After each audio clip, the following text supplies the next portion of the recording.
بسم اللہ الرحمن الرحیم لبیک لبیک لبیک یا رسول اللہ صلی اللہ علیہ وسلم تاجدار ختم نبوت زندہ باد زندہ باد زندہ باد۔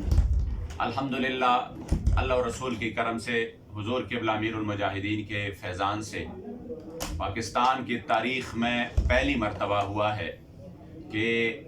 اللہ و رسول کی کرم سے ایک ایسی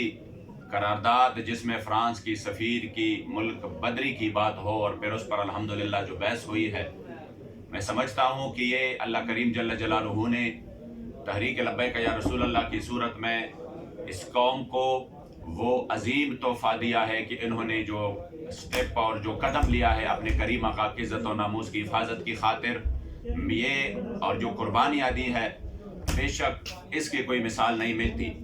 تو اب چونکہ ہمارے ساتھ جو حکومت نے وعدہ کیا تھا اور وعدہ وہی تھا کہ جو ہم نے ان کے سامنے رکھا، اس کے بعد کسی بھی احتجاج کا یا کسی بھی دھرنے کا کوئی اس وقت میرے خیال میں ضرورت نہیں ہے۔ الحمدللہ ہمارا جو مین مطالبہ تھا اسی پر عمل ہو چکا ہے، تو انشاءاللہ تعالی جدھر بھی مرکزی دھرنے سمیت جتنا بھی احتجاج تھا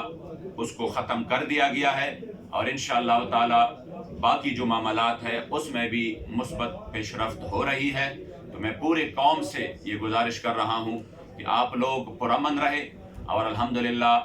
جو یہاں پر قائدین بیٹھے ہیں وہ تمام معاملات کو دیکھ رہے ہیں، ہم مسلسل دیکھ رہے ہیں کہ سوشل میڈیا پر مختلف قسم کی خبریں اور جھوٹی پروپیگنڈا کے ذریعے انتشار پھیلانے کی کوشش کی جا رہی ہے، اور اس اتنی بڑی کامیابی کو دبانے کی کوشش کی جا رہی ہے۔ تو آپ تمام لوگ ان لوگوں سے مکمل طور پر باخبر رہیں،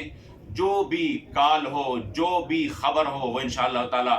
مرکزی جو شورا ہے اس کے ذریعے سے ہوگا۔ باقی کسی کی بھی کس طرح کی بھی بات پر آپ نے عمل نہیں کرنا ہے، بلکہ آج آپ نے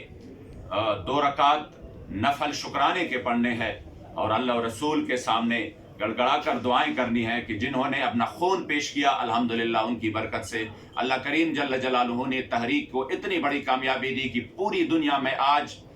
تحفظ ناموس رسالت و ختم نبوت کی گونج تھی، اور پاکستان کی اسمبلی میں الحمدللہ آج تاجدار ختم نبوت زندہ باد کے نعرے لگ رہے تھے۔ تاجدار ختم نبوت زندہ باد لبیک لبیک لبیک یا رسول اللہ لبیک